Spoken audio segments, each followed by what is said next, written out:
Hello guys, this is your friend and we are back with a new fanfic. Which is what if smart Naruto built large harem with Tenten, Tayuya, Fuka, Konan, Mei, Samui, Part 2. And if you enjoy this fanfic then please press the like button and subscribe to my channel for more fanfic like this and comment for next part. And now let's start the fanfic. Back with Naruto and Kakashi. A short plump man was clapping and spoke, so I finally see Zabuza dead. Both Naruto and Kakashi looked at him. Who are you? Both asked. Me. I'm Gato, and these fine men next to me are my personal warriors. Said Gato, indicating the 100 or so men standing around him. Naruto, who was in his first tailed form again and entering his second, quickly spoke to Kakashi in an animalistic growl. He is mine. Kakashi understood trying to stop him was now near impossible since he was almost out of chakra, so he stiffly nodded. Naruto grinned at this and begun to walk forward. Gato retreated behind his men and said, "Get him." The men then charged while Naruto popped his neck, before he went down on all fours. In a red flash he shot his hand right through the heart of one of them, letting the blood flow freely. He then ducked down to avoid a halberd strike, which decapitated the person he had just killed. Naruto then launched his tail and pierced the neck of the person who attacked him, who coughed up large wads of blood before dying. Naruto then charged and slammed the heads of two bandits together, crushing them like watermelons, sending blood and brain matter splattering along the floor of the bridge. He then realized this wasn't going to satisfy him, so he stood up and drew his sword, before he quickly beheaded the other 96 men in a blur of blood and red chakra, before fing his blade elegantly, removing the blood on it, before sheathing his blade and walking calmly towards Gato. "Wait. Don't kill me, I'll give you anything you want." Gato pleaded. "There is only one thing that you can give me to save you," said Naruto in his animalistic voice. "What is it?" "I'll give you whatever it is," Gato said desperately. "Bring back the man you killed in this land who taught the people of this land courage," said Naruto, before he gave Gato an evil smirk. Gato begun to sweat and realized he couldn't do that, so he said, "But he is, Arg." Gato yelled in pain, as Naruto just ripped his left arm out of its socket. "Wrong answer," growled Naruto. He watched the blood fall out of the left arm in morbid fascination, and then cut both of Gato's legs at the knee with his sword. Then he stood on his last remaining limb and growled while pulling his arm back, fingers all together in the shape of a knife and claws extended. "This is for all the hurt you have caused," said Naruto, before plunging his hand right through the short man's lung, causing him to cry out in pain and cough out blood, indicated by the sound of a wet splatter hitting the cold stone below. The torture was soon to end though, as Naruto then brought his other hand up in the shape of a fist, "And this is for Inari," he almost whispered, before smashing his fist into Gato's skull, going right through his brain, killing him instantly. Naruto withdrew his hands and walked back to Kakashi, who gave him a look of understanding laced with worry, and a hint of fear. "Don't worry, Kakashi, it's me, not Kyuubi," sighed Naruto tiredly, releasing his demonic chakra and turning around to see Inari, with all the villagers behind him. "Naruto, I know you said a hero shows up at the last minute, but you didn't really leave us with much," said Inari, half surprised and half joking, suppressing the small amount of fear at the sight of pure carnage in front of him. Naruto walked over to Zabuza and after Kyuubi told him how, sealed Zabuza's sword into a scroll. Haku chose this time to wake up and looked around and saw Zabuza dead. He picked up a needle and was about to pierce his heart, when Naruto stopped his hand.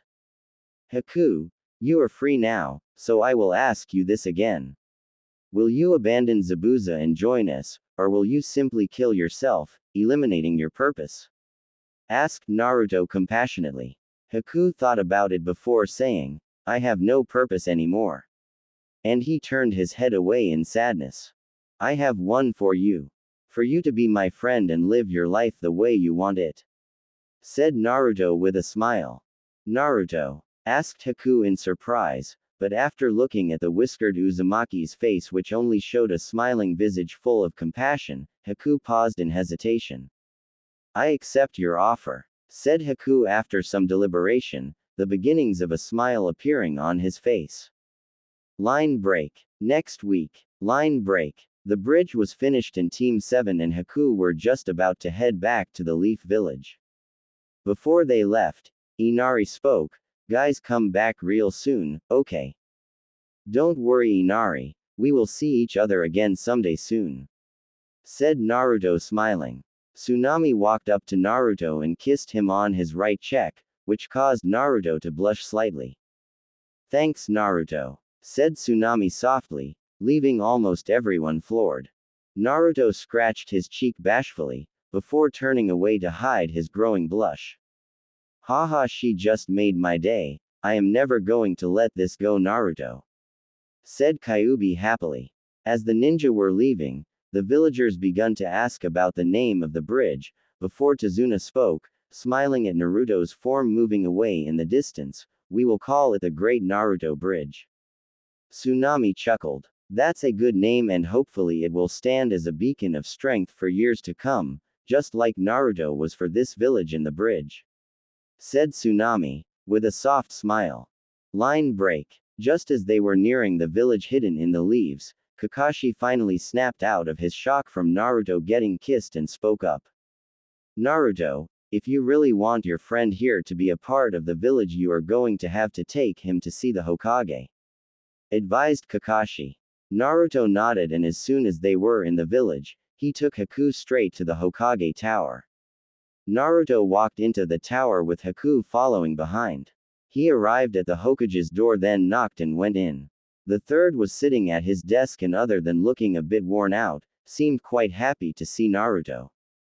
Ah, Naruto, how is everything? Asked Hiruzen, beaming at Naruto. Good, but I'm here on business, old man, said Naruto seriously, but also smiling at the warm greeting. Who is this? Asked Hiruzen, gesturing towards Haku. This is Haku. We met on our last mission in the Land of Waves, and long story short, he is here to become a Leaf Shinobi, said Naruto. Yes, Naruto here saved my life and I wish to repay the favor. I would also like to be on his team, said Haku politely. The Hokage thought about it and decided to agree after some thought. Very well, I will agree to these terms and allow Haku to become a Leaf Shinobi, but he must face a test to see if he has the skills to be one, said the Hokage seriously. Naruto nodded, while Haku respectfully bowed before they both left. Hopefully that boy will be able to teach Naruto how to show respect. Then again, I don't think that will ever happen. Naruto is nothing if not stubborn, thought the Hokage, mentally chuckling, before audibly sighing and returning to his paperwork. I really hate paperwork, thought Hiruzen, before resuming his mind-numbing task. Haku adjusted to life in the village quickly. He passed his test of becoming a Leaf Genin by fighting a low-level Chunin and winning, and from that point onwards did missions with Team 7. They did about 10 D-rank missions over the next few days, while the Chunin exams were fast approaching. Kakashi got his team together and showed up on time for once, probably to avoid pissing off Naruto, who Kakashi was wary of actually following through on some of his previous threats, given he now technically had the power to back them up. The group were standing on a small bridge when Kakashi arrived. Guys, I'm really proud of all of you, said Kakashi, smiling, as he appeared on the rail of the bridge. You have all come a long way, so I have recommended all of you for the Chunin exams. If you want to participate, go tomorrow to room 301 in the academy and submit these applications, said Kakashi, throwing one to all four of them. Bye, said Kakashi, before disappearing with body fair. Sasuke walked off and Sakura followed, trying to get a date, as she obviously didn't get the hint that Sasuke wasn't interested. Haku also walked off after a while and Naruto finally decided to get some ramen. As Naruto was heading to Ichiraku's, he heard Konohamaru yelling, "Let me go." Naruto went to where he heard the commotion and saw two ninja. The first was a blonde girl with her hair in four pigtails, with a battle fan strapped to her back. She wore a single light purple-colored, off-the-shoulders garment that extended halfway down her thighs, with a scarlet sash tied around her waist. In addition to incorporating fishnet worn over her shoulders and legs, specifically on her right calf and her left thigh, she also wore a headband around her neck, which depicted an hourglass.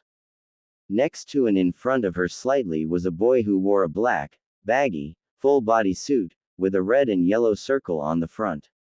He also wore a black hood, with cat-like ears, and his forehead protector, which also depicted an hourglass, was tied snugly on his forehead. The boy in question also happened to have a hand on Konohamaru and was squeezing him painfully by his scarf, using it to strangle the boy. "Kankuro, put him down, you're going to get us in trouble," said the girl.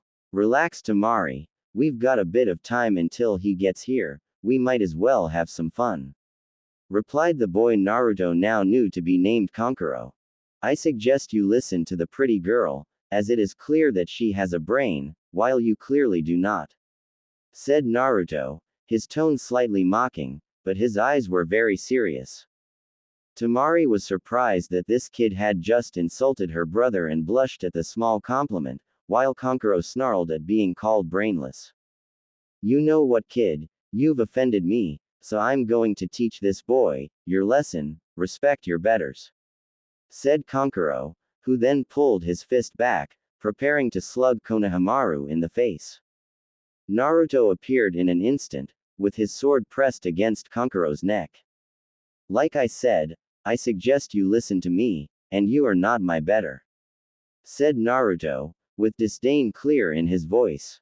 Kankuro let Konohamaru down and let him move away and leave the area, while Naruto backed off. He then pulled off what looked to be a mummy of his back. "What are you doing, Kankuro? Are you going to use the crow for this?" asked Tamari, slightly worried. "Kankuro, you are an embarrassment to our village," said a voice from nowhere, which sounded bored. The owner of the voice appeared in a swirl of sand in front of his comrades. "Oh, hey Gaara," said Kankuro nervously. The new arrival turned and faced Naruto. He wore a black full-body suit with t-shirt-like sleeves, three-quarter-length legs, and an open neck. With this, he wore a white cloth over his right shoulder and the left side of his hips, and a wide leather band system over the left shoulder and right side of his hips. With this leather band, he carried what appeared to be a gourd. His forehead protector was wrapped around the band. His eyes appeared to be a bluish-green but had dark black circles around them. "So this is the vessel of the one-tailed Shukaku," said Kyuubi. "Do you know this kid?" thought Naruto. "No, but I know the demon inside him, he is just like you," replied Kyuubi. He smells like a raccoon," thought Naruto. "That is most likely due to the fact that Shukaku is the one-tailed raccoon demon," said Kyuubi, almost condescendingly. "Keep pushing me, Kyuubi," warned Naruto, at the subtle jab at his intelligence. "I apologize for my brother," said Gaara, bowing deeply. "I accept your apology, but I would like to ask you something," said Naruto. "Why has the raccoon come to the leaf?" he asked. Tamari and Kankuro's eyes widened, but Gaara's almost popped out of his head, before he clutched his head in pain. It appears that the seal on that vessel hasn't been done properly and Shukaku is tormenting his host. Tell the vessel that Shukaku better lay off tormenting his vessel, or I'll come out," said Kyuubi. "Gaara, tell your tenant to listen and that if he doesn't stop tormenting you, the fox will come out to play," said Naruto, grinning. Gaara immediately stopped screaming and raised his head, panting slightly. "Thank you for that," said Gaara, bowing once again before raising his head.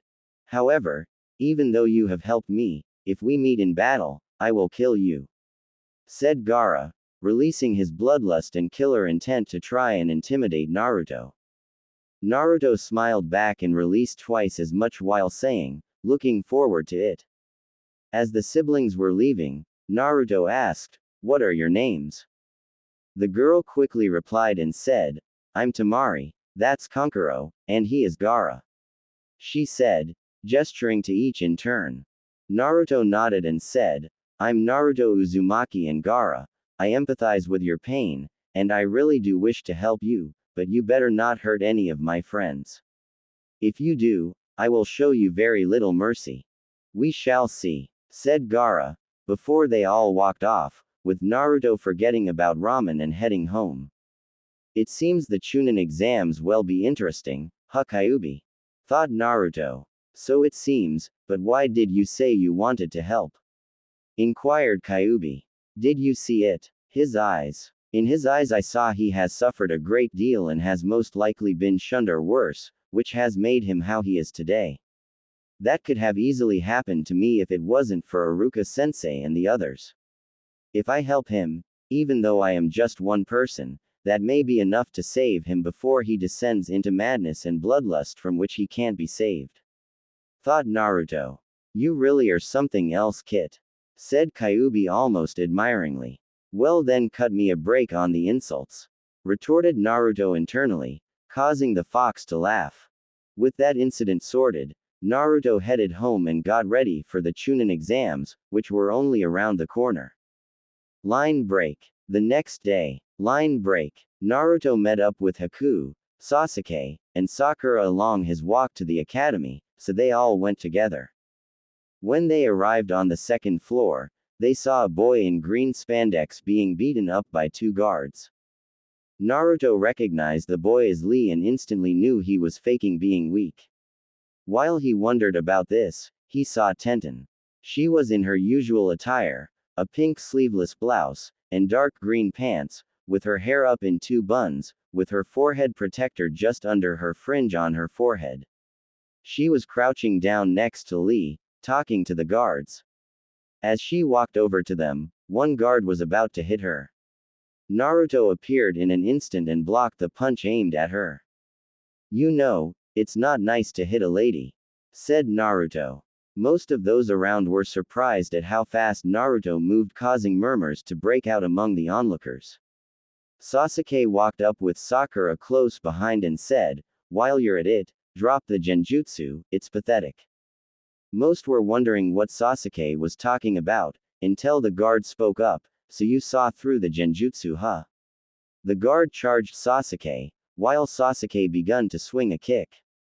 In an instant, Lee appeared between both and stopped them with his hands.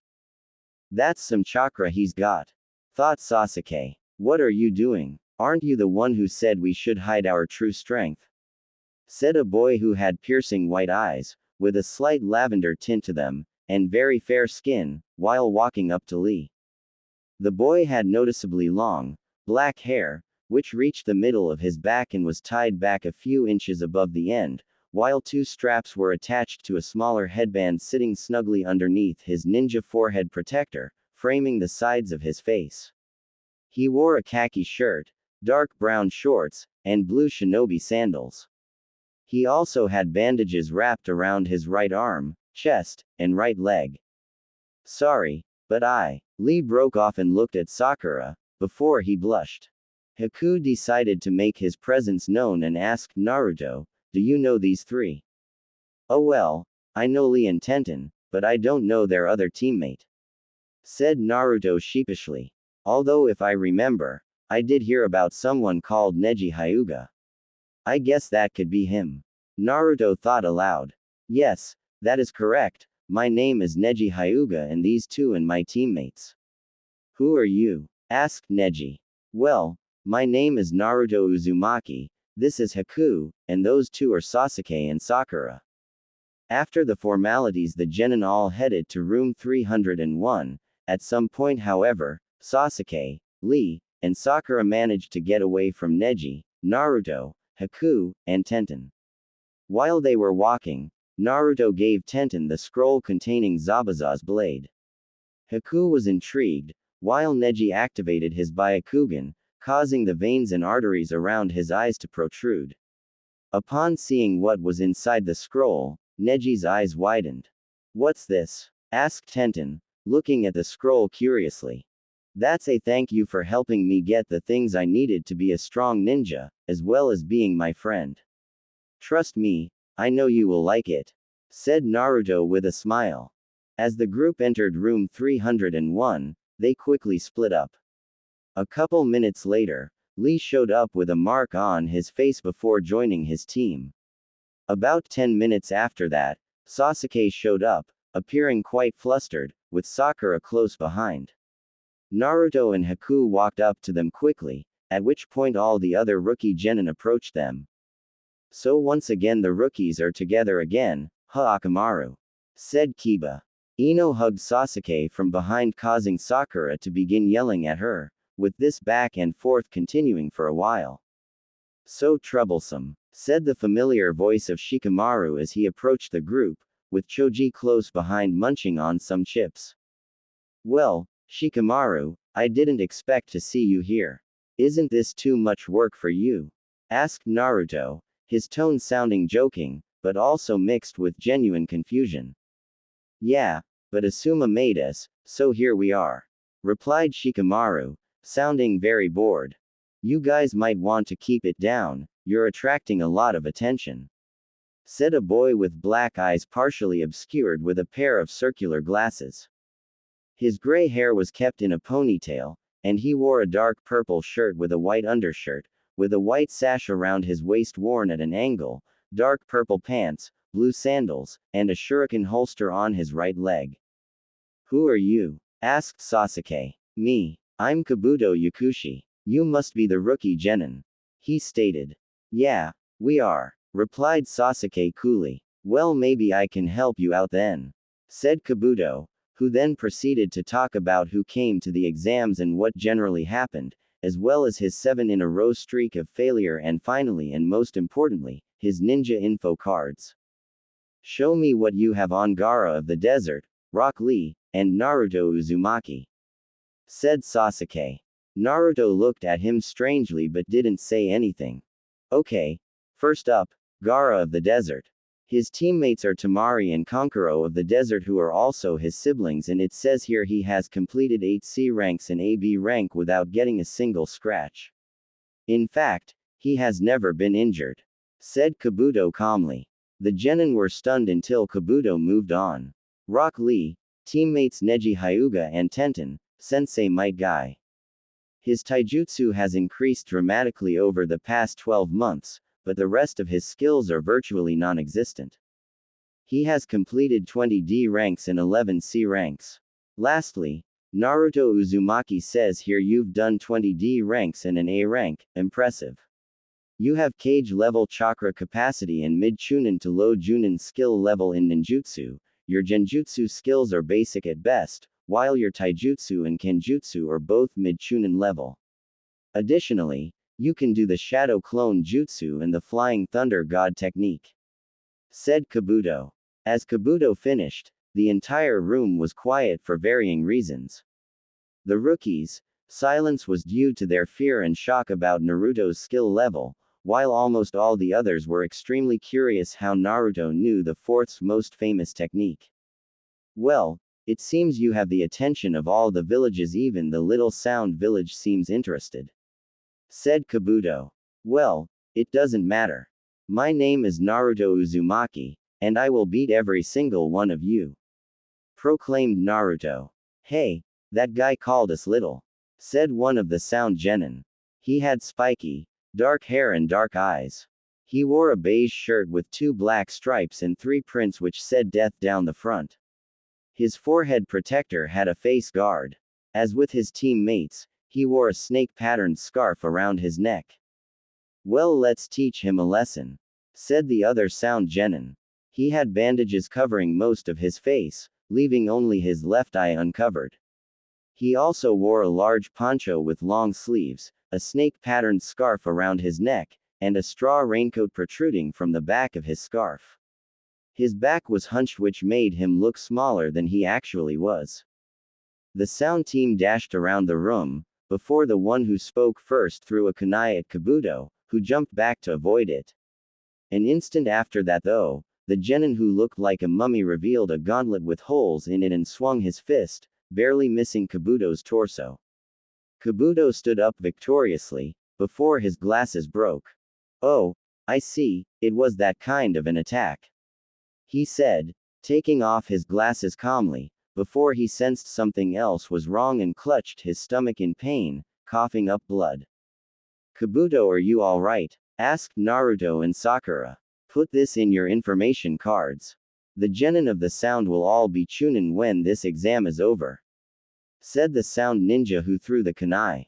Suddenly a large cloud of smoke appeared and about 16 leaf ninja were revealed as the smoke faded away. The big one in the middle had a sadistic grin and said, I am Ibiki Morino, the first proctor of these chunin exams and as of now, your worst nightmare. All right now, first things first, there is to be no unauthorized fighting in this exam, that includes you, genin of the sound, announced Ibiki. Ibiki had a large, imposing figure, which was complemented with a face covered with old wounds and scars. Ibiki's head was covered with the cloth of his forehead protector, and he had a long dark blue cloak on. Sorry, it's our first time, said the mummy-looking genin. Ibiki glared at the genin but continued, secondly, this exam starts now. You will each take a piece of paper from one of the chunin behind me and the number you receive is where you will sit. The genin walked forward in single file, took a number from one of the chunin, and then found their seats in the modified classroom. When everyone was seated, Ibiki spoke, now the first part of the chunin exams is a written test. Murmurs broke out, but they were all silenced by Ibiki's glare. However, before we begin, there are some rules, started Ibiki, who was writing on a chalkboard while speaking at the same time.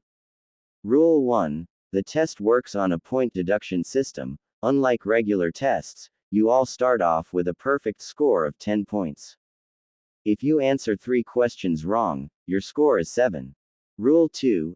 Every time a person is caught cheating, they will lose 2 points. Get caught cheating 5 times and you fail. That is what the sentinels you see to your sides are for, they will monitor you. Anyone caught cheating doesn't deserve to be here. Finally, you will be scored together with your team and if one person on your team gets a 0, you all fail. The 10th question will be given out 45 minutes from now. Finished Ibiki.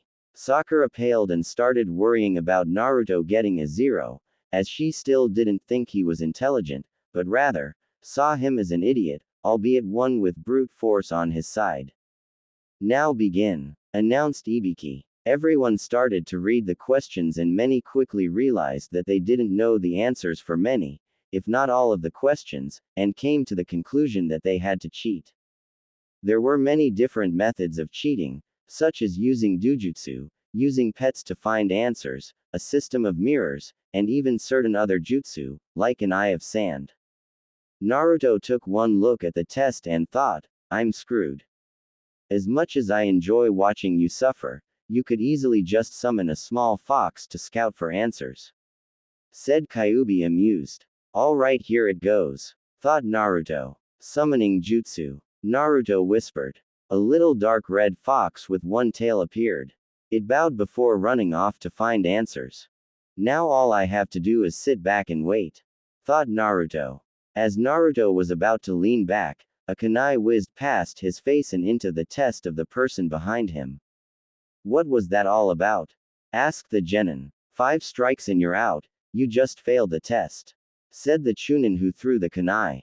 What, it can't be, cried the genin. You and your teammates will leave the room immediately. Candidate 23, fail. Number 27 and 43, fail, said Ibiki. Naruto's fox came back yipping quietly, which prompted Naruto to quickly write down the answers he heard, inwardly surprised that he could understand foxes, but chalked it up to having Kyuubi, and possibly due to being the summoner of the foxes, before the fox disappeared in a puff of smoke. The trend of failure continued, and many teams failed, about 15 in total, and now the time of the 10th question was approaching. Kankuro chose that time to walk in, just as Ibiki was getting ready to ask the 10th question. Ah, you've returned. I hope your trip to the bathroom was enlightening, said Ibiki with a small grin. Kankuro appeared nervous, but walked back to his seat nonetheless, only the slightest pause in his gait when he dropped a tiny rolled-up scroll near Tamari. "Now listen carefully and try not to let the extra rules frighten you," said Ibiki, getting numerous grumbles of discontent which were quickly quelled by a quick glare. "Very well. Rule number 1, each of you is free to not take the question, it's your decision." Begun Ibiki. "Whoa, so what's the catch? Say we don't want to take the question," asked Tamari. "If you refuse to take the 10th question, regardless of your answers to the other 9, you get a 0, meaning you fail, along with your teammates," replied Ibiki. Murmurs went around of people saying that they would definitely take the question before Ibiki continued. "You didn't let me finish.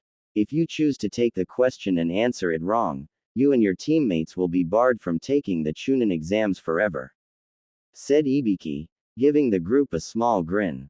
"Hey, that's bull. There are lots of people who have taken this exam before," complained Kiba angrily. Ibiki chuckled before responding to Kiba's grumbling. "I guess you're just unlucky. I wasn't making the rules before, but I am now. Of course, if you don't want to take it, you don't have to.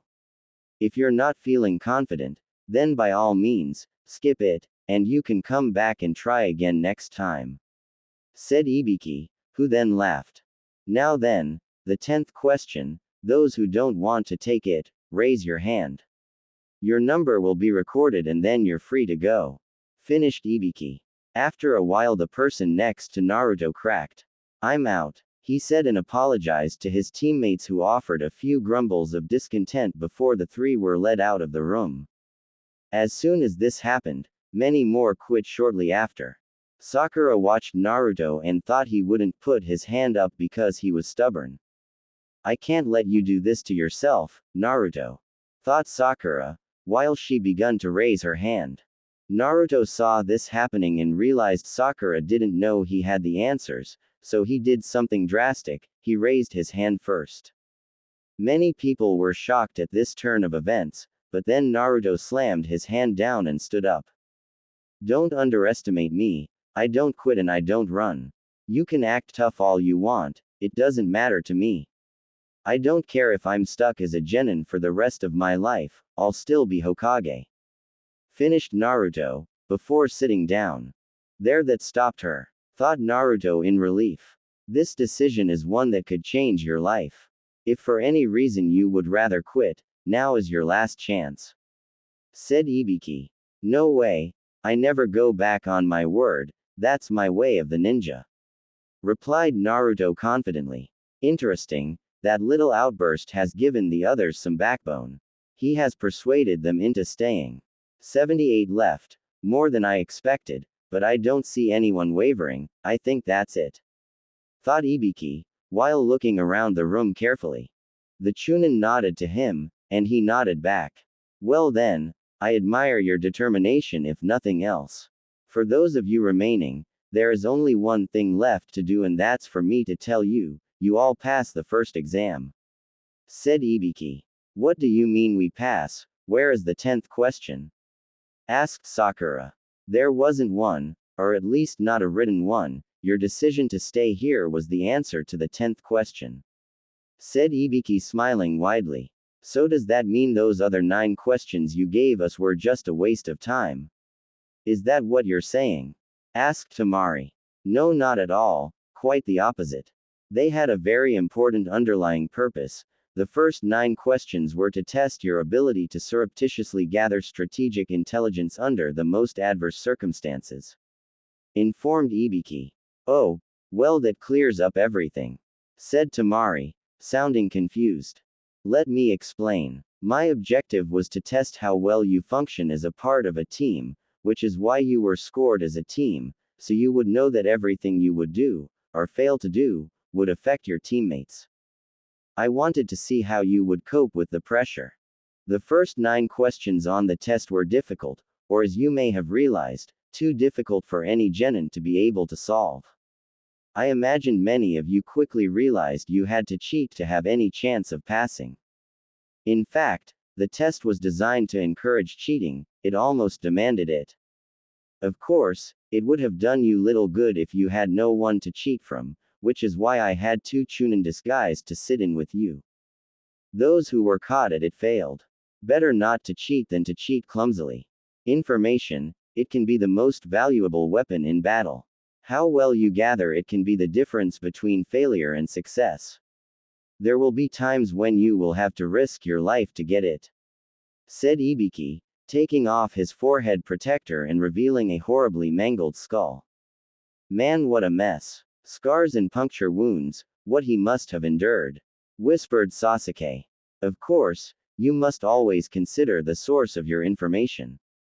Intelligence gathered from the enemy is not necessarily accurate. Always bear this in mind. Disinformation can be worse than no information at all. It can lead to the death of comrades, or the loss of a village. That's why I put you in the position that you would have to gather accurate intelligence, cheat in order to survive, and that's why those who weren't good enough at it were weeded out, leaving the rest of you," finished Ibiki. "Okay, but I'm still not getting what the whole 10th question thing is all about," said Tamari. "You're not. The 10th question was the whole point of the exam, surely you see that?" asked Ibiki. "Sure. But explain it anyway," said Sakura. "As I said before, the purpose was to test you as part of a squad, not just individuals. The final question gave you two options, both difficult: play it safe knowing that it would mean you fail, or take a risk and possibly be stuck as a genin forever. It was a no-win situation, the type Chunin have to deal with every day. Let me give you a hypothetical: you need to retrieve a sacred document. You have no idea how many enemy ninja there are guarding it, furthermore, you have reason to believe they expect you. Can you pass up the mission to live another day? No, of course not. Many missions Chunin take appear almost suicidal if you think about them, but you do not think about them, you think only of accomplishing the mission through courage and discipline. These are the qualities required of a Chunin squad leader. Those who choose the safer of two paths, those whose determination would falter in the face of adversity, those who would put their comrades' lives in jeopardy worrying about their own lives, those who would save their necks at the price of sacred honor, will never be able to call themselves Chunin, at least while I'm around. As for the rest of you, you have successfully answered the 10 questions I put to you. You have earned the right to continue on with the next step. You have passed through the first gate, and I hereby declare this part of the Chunin selection exams completed. There is nothing left to do but to wish you all good luck," finished Ibiki. Just as he finished speaking, something flew through the window. Two kunai attached to a cloth were thrown into the roof and a person emerged. The person had light brown, pupil-less eyes and her violet hair was done up in a short, somewhat spiky ponytail. In terms of clothing, it was close to the barest minimum one could wear without being thought to be indecent in public. The woman wore a tan overcoat, complete with a fitted mesh bodysuit that stretched from her neck down to her thighs, in addition to a dark orange mini skirt. She also had a leaf forehead protector on her forehead, a small pendant that looked like a snake fang on a thick cord, a wristwatch, and shin guards.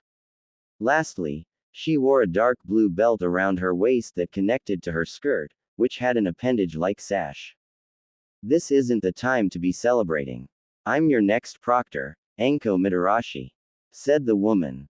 You're early, again, said Ibiki. Anko blushed in embarrassment at his blunt statement. She then looked around the room, her expression morphing into one of disappointed confusion. How many are there? Ibiki, you let all these guys pass. Your test was too easy, you must be getting soft, commented Anko. Or it could be a stronger group of candidates this year, replied Ibiki. Trust me, when I'm through with them, more than half will be eliminated, she said with a sadistic smirk. More than half? Asked Sakura fearfully. This is going to be fun. You maggots have had it easy so far, but things are going to be different now. Go home now and I'll tell your squad leaders where and when to meet me for the second exam. Dismissed, said Anko. Line break. The next day. Line break. The genin were standing in front of a forest surrounded by metal gates 3 meters high with heaps of locks and warning signs. Whoa, nice place. What is it? Said Naruto. This is the location for the second stage of the exam, the 44th battle training zone, but we call it the Forest of Death. Said Anko. Wow, this place creeps me out. Said Sakura. Well, we call it the Forest of Death for a reason, and soon enough you're going to find out why. Said Anko, grinning. Naruto huffed before changing his tone. They call it the Forest of Death for a reason, and soon enough you're going to find out why. Who do you think you're trying to intimidate? Do your worst. Mocked Naruto. So looks like we've got a tough guy. Said Anko, smiling, before throwing a kunai at Naruto. Mere centimeters before it cut his face, Naruto grabbed it. Anko disappeared behind him, but Naruto was ready and had pulled out his katana, holding it centimeters from Anko's neck. Now Anko, I asked you who you think you're intimidating, but obviously you don't know. I am Naruto Uzumaki, and it would do you well to not underestimate me. Said Naruto, flashing his eyes red for a moment so Anko could see. Anko was surprised for a moment before calming herself down. I guess you're not all bark after all. Said Anko, smiling, unperturbed by the sword on her neck. Naruto grinned and handed her back her kunai, but sliced it across his finger first. Anko was excited at the sight of blood, and Naruto noticed this. While he handed her back the kunai, he whispered one more thing to her. Oh Anko, do try and control yourself, it's not fitting to the image of a Junin and an examiner. Said Naruto with a small smirk. Anko had to be the one to get the last word in though, so she quickly grabbed his finger and ed on it deeply while causing Naruto to shiver. Your blood tastes delicious, whispered Anko, before she went back to the front. Now, before we begin this test, I have something you all need to sign and agree to. It is a standard consent form which shows that if you die, the Leaf and I are in no way accountable, otherwise if you die in there, I would be held responsible. Said Anko, who then started laughing. This test is a survival test. Your goal is to get through the battle zone. You will each enter through one of the 44 entrances and need to make your way to the center, to a locked tower. To pass, all you need to do is get a set of these 2 scrolls, one heaven and the other earth, and arrive at the tower with all of your teammates. Finished Anko. Both scrolls? Asked Sasuke. Yes, so half will be going after the heaven scroll while the other half will be going after the earth scroll. Anything goes, but there is only one rule, you must never open either scroll. Said Anko seriously. Line break. The genin signed the forms and were about to hand them in. Hey Haku, can you use your ice mirrors to see things even if you aren't in them? Asked Naruto. Yes, I can. Why? Asked Haku. Make a mirror in the tent so we can see which scroll the other teams have, so we know who we should go after, but make sure no one sees it. Said Naruto. Haku made a mirror, and when they handed in their forms and received a heaven scroll, Haku told Naruto all the teams were given an earth scroll. Naruto looked at all the teams and decided one of the teams from the sand village would be the easiest. Line break. All the genin arrived at a gate and waited until the signal was given at 3 in the afternoon. Time passed until there were 10 seconds to go. Alright maggots, the second test begins in 3, 2, 1, now. Announced Anko. The gates opened, and all the teams rushed in. Only 5 minutes in and the sounds of a team screaming were heard outside of the forest. Looks like the fun has begun. Said Anko. Line break. With Team 7. Line break. Okay, I'm going to go ambush one of the sand teams. The rest of you head to the tower. Said Naruto. Just why should we listen to you, loser? Asked Sasuke. Yeah, what can you do on your own? Asked Sakura. Naruto entered his tailless fox form, causing a shiver to run down everyone's spine upon spotting his gaze. I can get the scroll. Keep in mind that I am stronger than all 3 of you when it comes to pure power. Also, I don't go back on my word, so trust me, I'll get the scroll. declared Naruto confidently. Sasuke grumbled, but he knew that Naruto was right and that he was capable the best suited for this task. Fine, but if you die loser, I'll bring you back and kill you again for making us fail, said Sasuke while smirking. Same goes for you, Uchiha. After all, you won't be able to avenge anyone if you're dead, replied Naruto arrogantly. Sasuke huffed and he along with Sakura left hopped up to the tree line. Be careful, said Haku, before following the pair. I will, thought Naruto. Line break. With Naruto.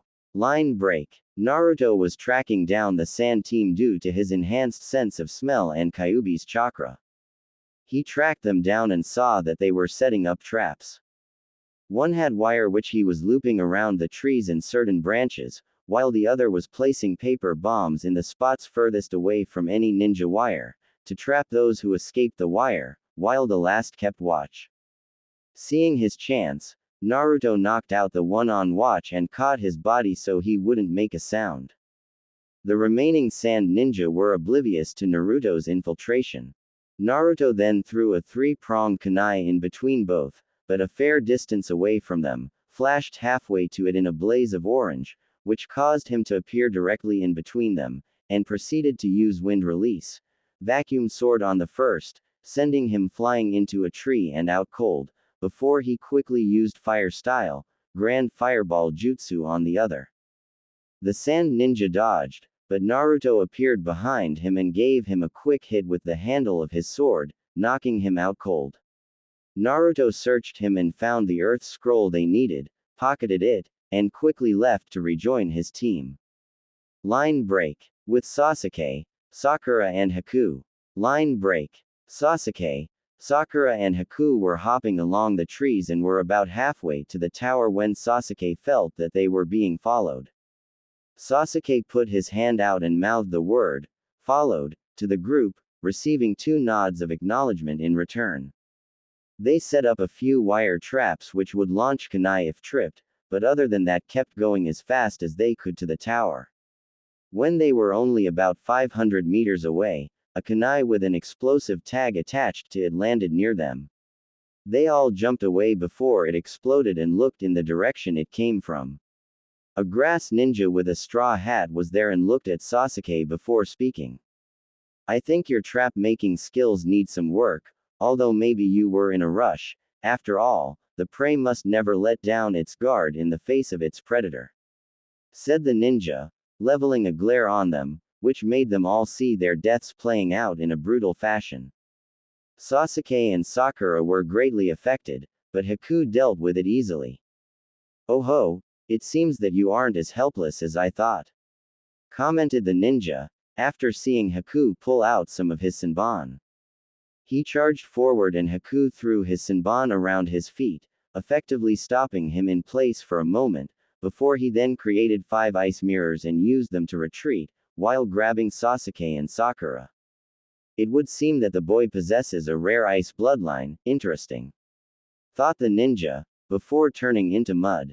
Line break. Haku shook Sasuke and Sakura until they came to their senses, which took a while. What was that thing?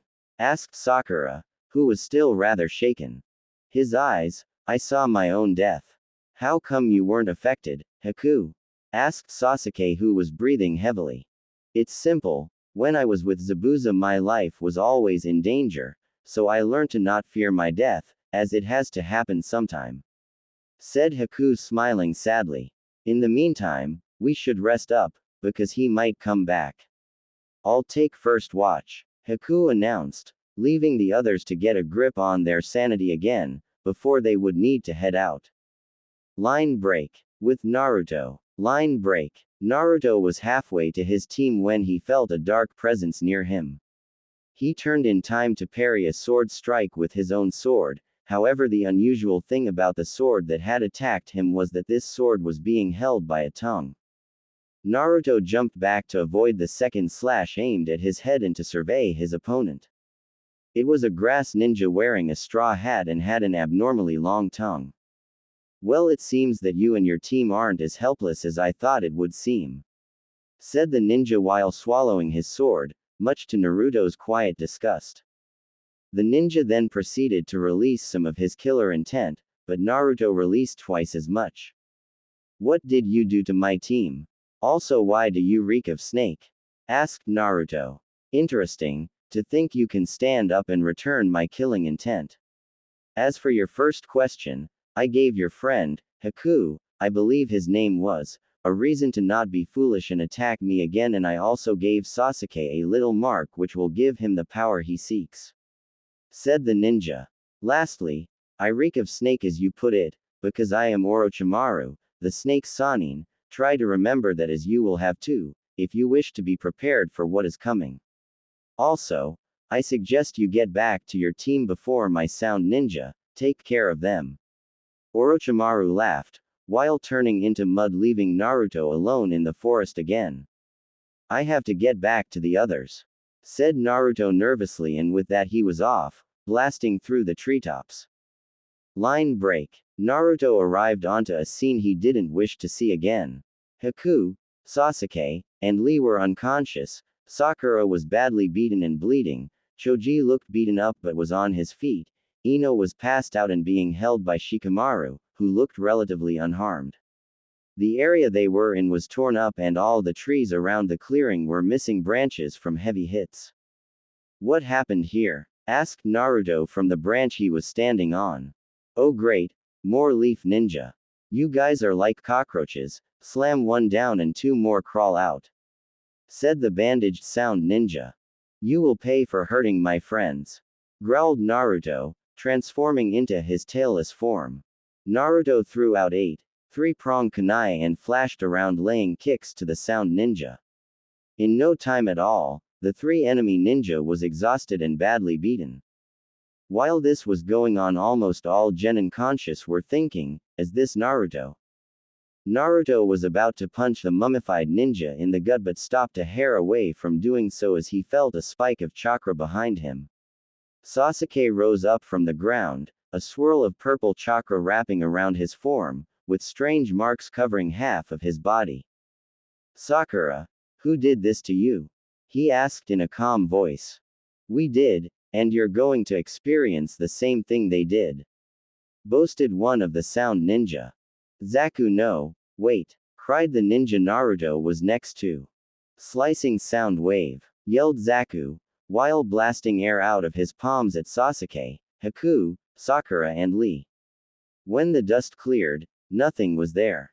See Dosu, nothing to worry about, said Zaku, before Sasuke appeared behind him and struck him with his forearm, sending him into Naruto, who stabbed both his arms with a pair of kunai, with a set of quick jabs, before kicking him away.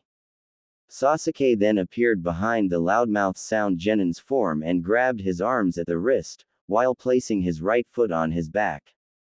You seem very proud of these arms, very, attached to them, said Sasuke, while pulling his arms. What are you doing? Asked Zaku frightfully, before crying out in pain, due to having his arms brutally dislocated. Looks like you're the only one left, stated Sasuke, before walking to Dosu. No, stop, yelled Sakura, before clamping onto Sasuke from behind. Please stop, she whimpered. Sasuke turned and looked at her for a moment, before the marks begun to recede. However, there was nothing holding Naruto back, who was still enraged and charged at Dosu. Naruto plunged his arm into Dosu's shoulder, who then cried out in pain. Naruto raised his sword and was about to decapitate him, before someone screamed, Naruto, stop.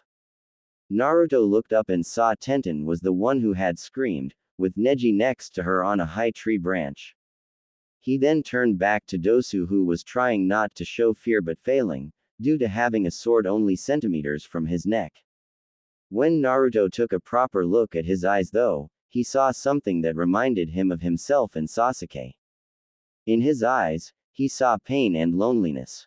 He released Kyuubi's chakra and ripped his arm out of Dosu's shoulder, before blasting it with chakra, crudely stopping the wound from bleeding any further. Naruto then ignored the onlookers, not meeting anyone's gaze as he walked to Haku's form and observed it. The best guess Naruto could make was that Haku had some type of poison in his body, judging by the even paler than usual hue of his skin. You two are strong, in fact, too strong for us, said Dosu in pain. We will make a trade. We will give you our scrolls if you spare us, said Dosu. Keep it, said Naruto, who pulled out their heaven scroll, as well as the earth scroll, which he had successfully taken from the sand team. But when you see Orochimaru, tell him I'm going to take his head for what he has done, said Naruto coldly, releasing a massive amount of killer intent. Very well. Next time though, we won't run from you. We will fight, said Dosu, while picking up his teammates and then leaving as fast as he could. After he left, there was an uncomfortable silence before Naruto spoke up. Hey Choji, you got any chips? I'm starving, asked Naruto, giving a cheerful laugh, while everyone blinked and stared at him in disbelief, wondering how his personality could change from serious to childish in moments. What? I'm hungry. I ran across half the forest to get here, he said, noticing everyone's looks. Choji threw him a packet of chips which he devoured in seconds, offering Choji the last chip which he happily accepted. Line break. Ino went over to Sakura and Tenten shook Lee awake. Sakura, what's the deal with Naruto? Asked Ino. He has changed a lot since the academy. That part we remember from the academy is still there somewhere, but sometimes he becomes a totally different person and acts serious, almost scary even, but he is still nothing compared to Sasuke, she replied. Ino stored that bit of information away, before getting on Sakura's case for hugging Sasuke, to which she responded in kind, teasing her about how she is jealous. Line break. Shikamaru and Choji were sitting with Naruto, both boys giving the blonde furtive curious glances until he spoke up. What? Asked Naruto somewhat irritably. They looked at him uncertainly, before Choji asked, what was that all about? What was what about? He replied, feigning stupidity. When did you get so serious? Supplied Shikamaru, who was also intrigued about Naruto's change in personality. Oh, that. I don't like anyone who hurts people who are precious to me, Naruto replied seriously.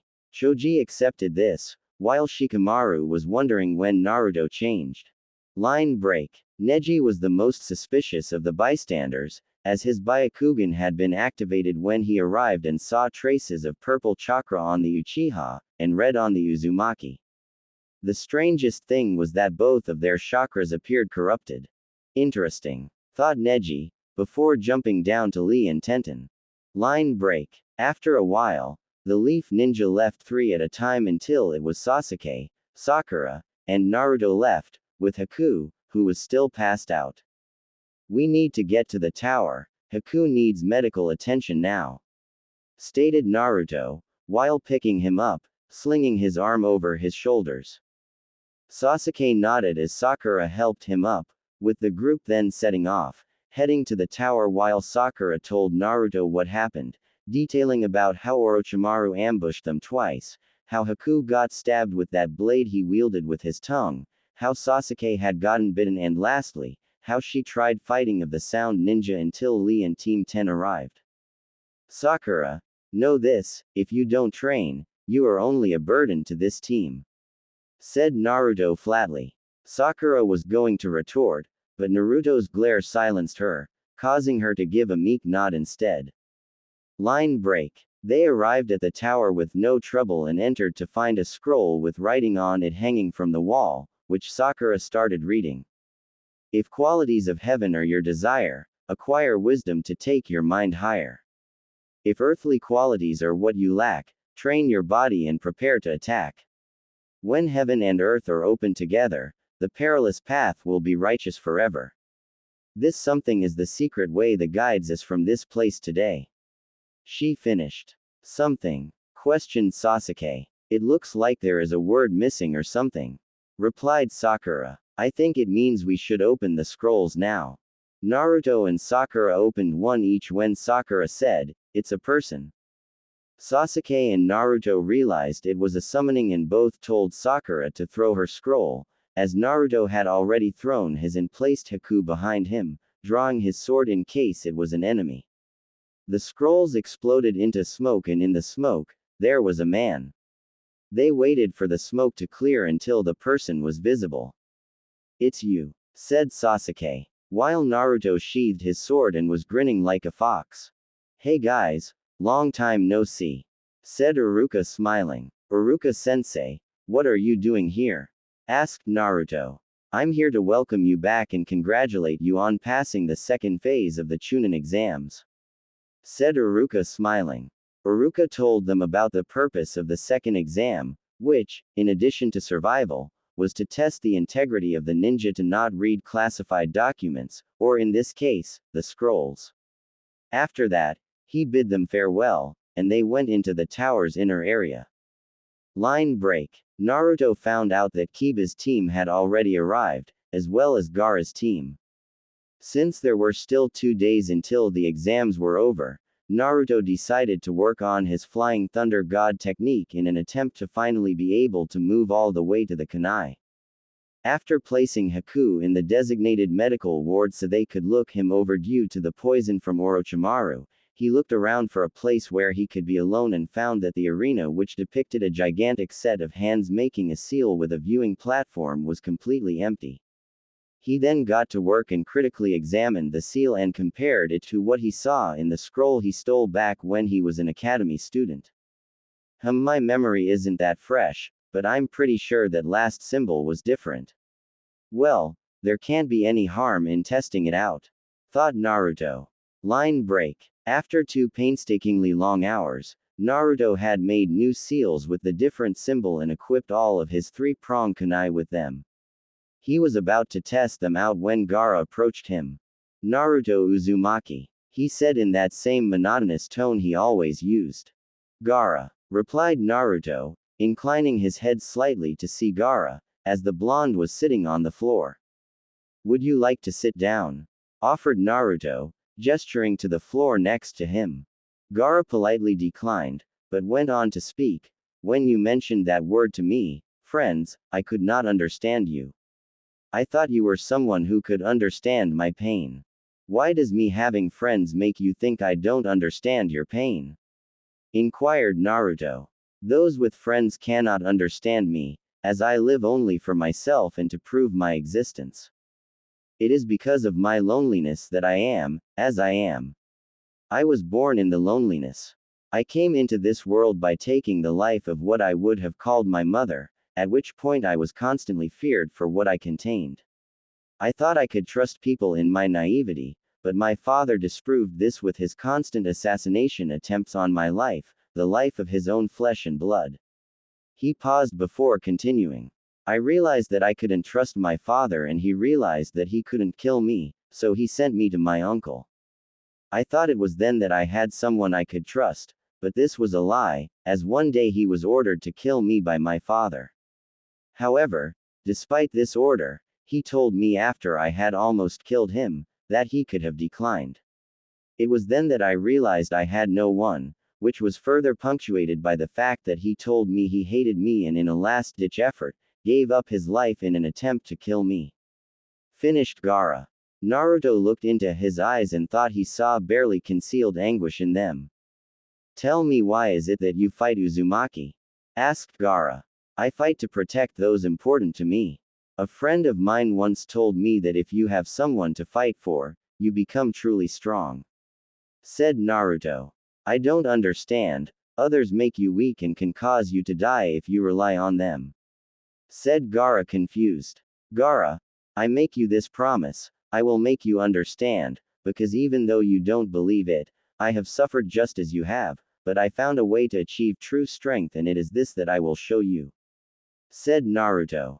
"I think you are a fool, Uzumaki, but if you can prove that my way is wrong and your way is better, I will try to change. However, if you cannot prove your way is better than mine, I will crush you, drench my sand in your blood, and prove my existence," stated Gaara, before walking off.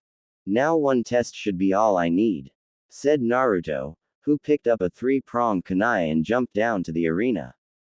Here goes something, said Naruto, before he threw his kunai at the wall. The kunai embedded itself into the wall and Naruto flashed away in a blur of orange.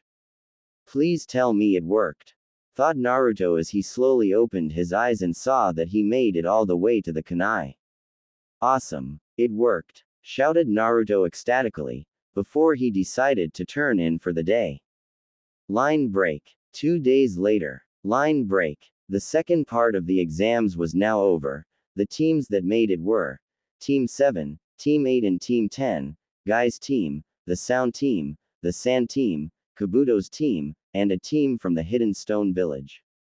The teams assembled in the arena that Naruto had been practicing in before, with the Hokage standing in front of the Genin, with their Junin behind him. He told them that the Chunin exams serve the purpose of not only testing ninja, but also of moderating the levels of the ninja in each nation, as well as developing friendship. Just tell me the details of the exam, I can handle anything you can throw at me, said Gaara, once the Hokage finished speaking and answering other questions. Very well, I will now tell you exactly what the details of the third exam are, said the Hokage.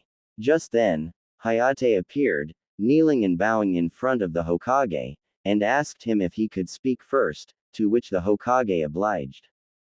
Hayate explained that they needed to hold a preliminary as there were too many people, which was met with cries of outrage, but he justified it by talking about the fact that many important nobles and feudal lords would be coming to see them and they didn't want to waste their time, and that they were only looking for the best of the best shinobi. The preliminaries will begin immediately. If any of you aren't in top physical condition, now is the time to quit, said Hayate. Kabuto gave up, saying his body was in no condition to fight right now, but no one else did. Sakura wanted Sasuke too, but he told her that the only reason he fights is to test himself and that all the best are here. So what am I supposed to do? Just watch you suffer? I can't bear to watch, cried Sakura. Then don't watch, but stay out of it, it has nothing to do with you. I am an Avenger, whether I become a Chunin or not means less than nothing to me. My goal is to test myself against the best and the best of the best are all here, replied Sasuke. Sasuke, she just cares about you, you don't have to be so mean. A flat, mind you own business would have been enough, said Naruto calmly. Naruto, you are one of the ones I want to fight the most, said Sasuke grinning, which caused Naruto to grin back. Now, the preliminaries will follow sudden death elimination of one-on-one matches, with only the winner moving on to the third exam. As for the rules, there are none. You will fight until one dies, concedes defeat, or is rendered physically incapable of continuing. Naturally, those who are losing are encouraged to quit, to avoid having a fatal outcome. Also, as proctor, I will intervene if the situation seems hopeless, to save as many lives as possible. Now we will see what fate is in store for you, said Hayate. Anko spoke a command into a headset and a panel on the back wall diagonal from the hands opened, revealing a screen. The panel you see will give the names of the two competitors who are chosen completely at random. I guess there is nothing more to say, so let's begin, concluded Hayate. The screen begun going through names and landed on Sasuke Uchiha vs Yoroi Akato. Could everyone whose name was not just shown, please go to the upper level, requested Hayate. Kakashi walked by Sasuke and said, don't use your Sharingan, if you let that curse seal take over, I'll have to jump in and stop the match. Good luck. Stop the match, thought Sasuke, in fear of not being able to fight. Good. Sasuke Uchiha, Yoroi Akato, are you ready? Asked Hayate. Yeah, confirmed Sasuke. Yes, agreed Yoroi. Yoroi's appearance was greatly concealed by the mask he wore around his mouth that hung to around his neck, sunglasses that obscured his eyes and his forehead protector which he wore like a bandana. He also wore what appeared to be the standard attire of his team, consisting of a high-collared, sleeveless, navy blue shirt, with a short-sleeved, white one underneath, a simple obi around his waist, pants, sandals and fingerless gloves. In that case, let the first match of the preliminaries begin, announced Hayate. Sasuke jumped back and pulled out a kunai while Yoroi put his hand in front of his body and surrounded it with chakra. Yoroi flung 3 shuriken at Sasuke, who sent them back with his kunai. Ow! Cringed Sasuke, feeling a flare of pain from his shoulder. Damn it! This thing is responding to even the slightest bit of my chakra, thought Sasuke, as he raised his hand to his curse seal. You're mine, shouted Yoroi, as he charged at Sasuke. Sasuke swept his leg and locked Yoroi's arm between his legs. Got him, Sasuke smirked, thinking he had him captured, but then Yoroi turned his hand around and grabbed Sasuke's collar.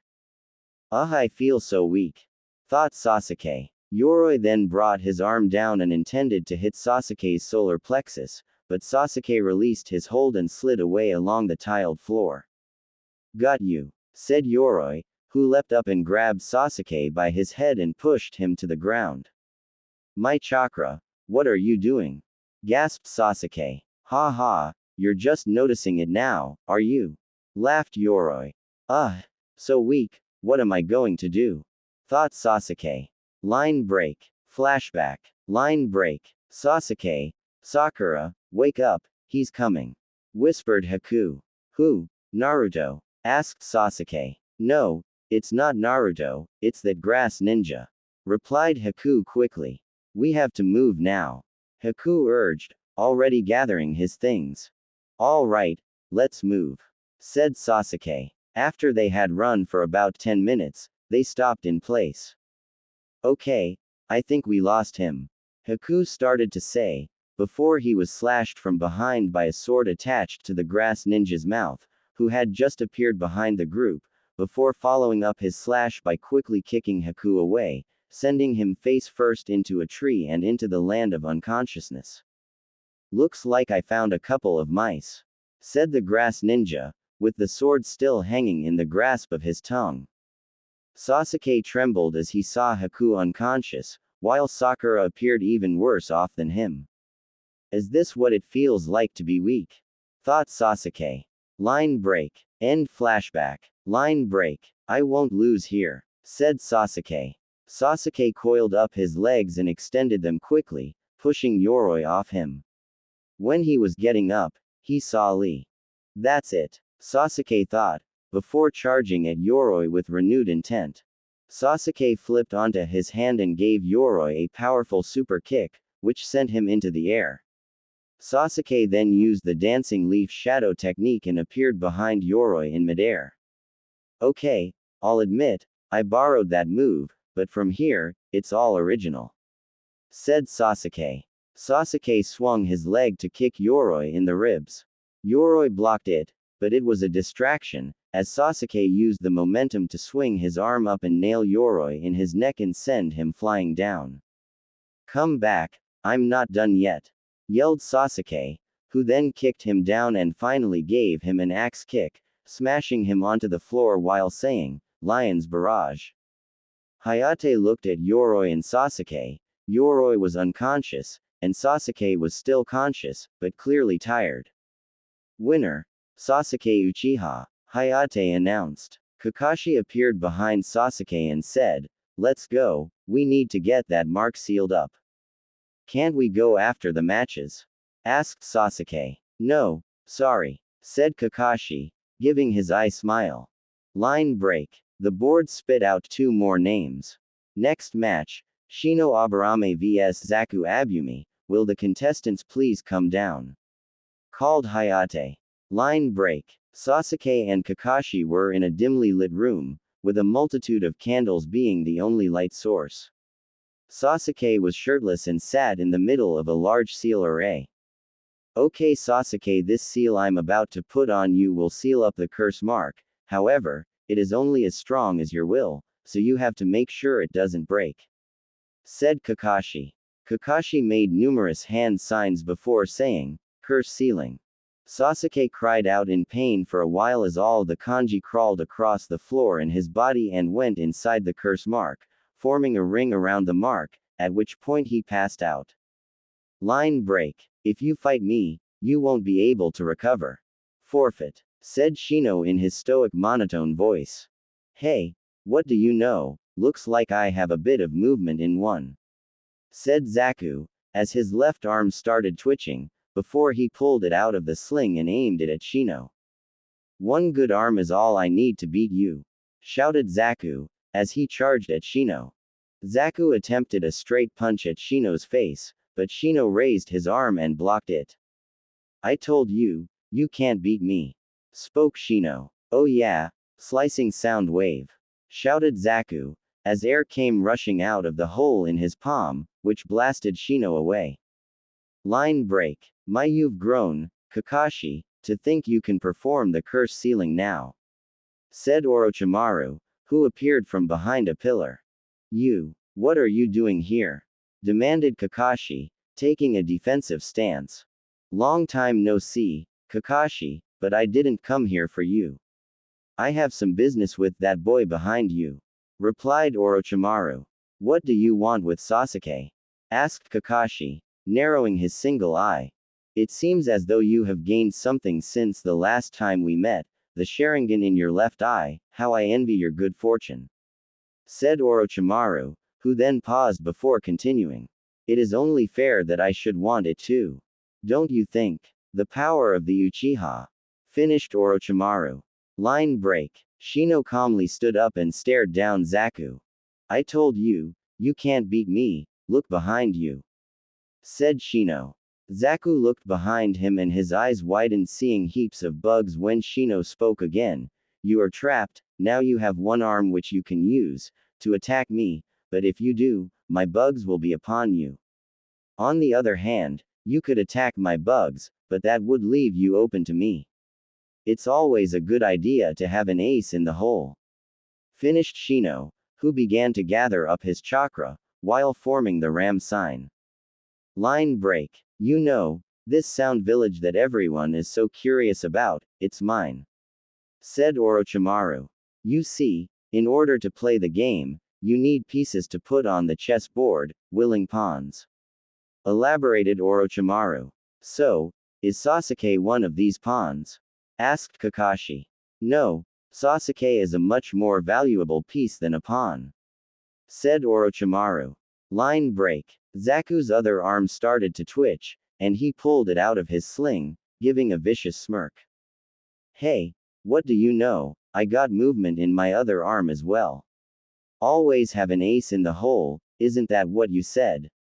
Asked Zaku, who then fully extended his arm and pointed one at Shino and one at the bugs. Slicing sound wave, shouted Zaku. However, instead of a burst of wind shooting out of his hands towards his foes, nothing came out of his wind holes and instead, his arms were blasted off at the elbow.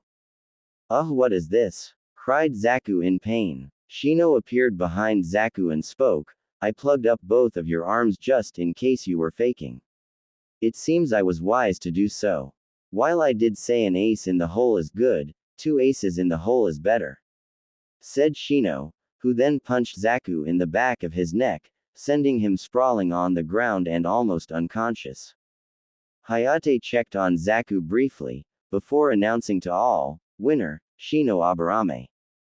Line break. Orochimaru stepped forward towards Sasuke and in response, Kakashi charged up a lighting blade. Take one more step and one of us will die here. I don't care if you're one of the Sannin, the legendary 3 ninja, come any closer to Sasuke and I'll kill you, shouted Kakashi, his lone eye blazing in fury. Orochimaru started laughing and then looked Kakashi straight in the eye, completely unperturbed by the death threat. Kakashi, you're very brave, but also very stupid. I'll leave for now, but Sasuke is an avenger and one day he will come looking for me in search of power, said Orochimaru, as he walked away. Kakashi kept his guard up as he watched the traitorous Sannin's back retreating, before he stopped walking and said, unless you follow through with your threat to kill me, that is, stated Orochimaru, while releasing a bit of bloodlust. Kakashi was rattled but kept his lighting blade going in an attempt to hide his fear. Orochimaru kept laughing and walked away, until he had completely disappeared from sight. One of us will die here. I must have been out of my mind, thought Kakashi in fear. Kakashi then used a body flare and appeared behind Sakura, Haku, and Naruto. "Oh Kakashi-sensei, you're back. How's Sasuke?" asked Sakura. "Oh, he's fine, but I think you should be more worried about yourself now." "Look," said Kakashi, pointing towards the board as it showed. Sakura Haruno vs Kintsuchi. "Good luck, Sakura," said Haku. "Do your best," said Naruto. Sakura walked down and defiantly looked Kin in the eye. "You won't get the upper hand on me so easily this time," proclaimed Sakura. "Ha, yeah, right. You're just a pretty little girl who should never have become a kunoichi," scoffed Kin. Kin had very long black hair, almost reaching down to the ground, tied by a violet ribbon right near the end, and black eyes. She wore a forehead protector, a pale green vest, similar to a flak jacket, and snake-patterned pants and scarf. "Let the third match begin," announced Hayate. Sakura pulled out 3 shuriken and threw them, but Kin deflected them with needles. "Needles?" wondered Sakura. Kin pulled out 2 needles and threw them at Sakura. Sakura dodged only to have to dodge another 2 needles, except one had a bell. "This is a genjutsu," thought Sakura. Sakura pulled out a kunai and cut the back of her hand, dispelling the genjutsu affecting her. Sakura charged at Kin with the kunai in front of her. Kin pulled the string attached to the needle with the bell, expecting her genjutsu to take a hold of Sakura, and therefore was shocked when Sakura kept charging straight at her. Sakura punched her in the face with a chakra-infused fist, sending Kin flying. While Kin was dizzy from the hit, Sakura got behind her and held the kunai to her throat. "Surrender," said Sakura. "How is it you weren't affected by the genjutsu?" asked Kin. "Just look at the kunai pressed against your throat," said Sakura. Kin looked and saw blood on it, but it wasn't hers. "I may not be as strong as my teammates, but my strength is my knowledge, and I knew straight away you had attempted a genjutsu, so I inflicted pain on myself to break it, knowing that you wouldn't expect a fangirl to know that, or to know how to break out of it," finished Sakura. Hayate waited to see if Kin could get out of her predicament, and after seeing she couldn't, called the match. "Winner Sakura Haruno," announced Hayate. Sakura walked back up to her team's area, where she was met with a lot of praise from Lee, a simple congratulations from Haku, and a small smile and nod from Naruto. "Line break. On with the next match," said Hayate, as the board started going through names before landing on the next batch of fighters. Neji Hyuga vs Hinata Hyuga. Both walked down, Neji with a purposeful stride, and Hinata with a timid gait. "I never thought that we would have to fight each other, Hinata," said Neji. "Nor I, brother," replied Hinata. "Huh, brother. Are they brother and sister?" asked Naruto, while slightly raising his left eyebrow. "No, they're both members of the Hyuga clan. Technically, they're cousins," answered Kakashi. "Still, they're family, it must be hard for them," said Sakura. "It may not be as hard you think. I heard that there is some bad blood between the main and branch houses. The branch family, which Neji is a part of, is upset with something the main family, which Hinata is a part of, did. Additionally, Neji is considered a genius of the clan, while Hinata is seen as a disgrace. Furthermore, Neji, being a branch member, is forced into being under the control of the main branch," finished Lee. "Give up, Hinata. You can't deceive my eyes.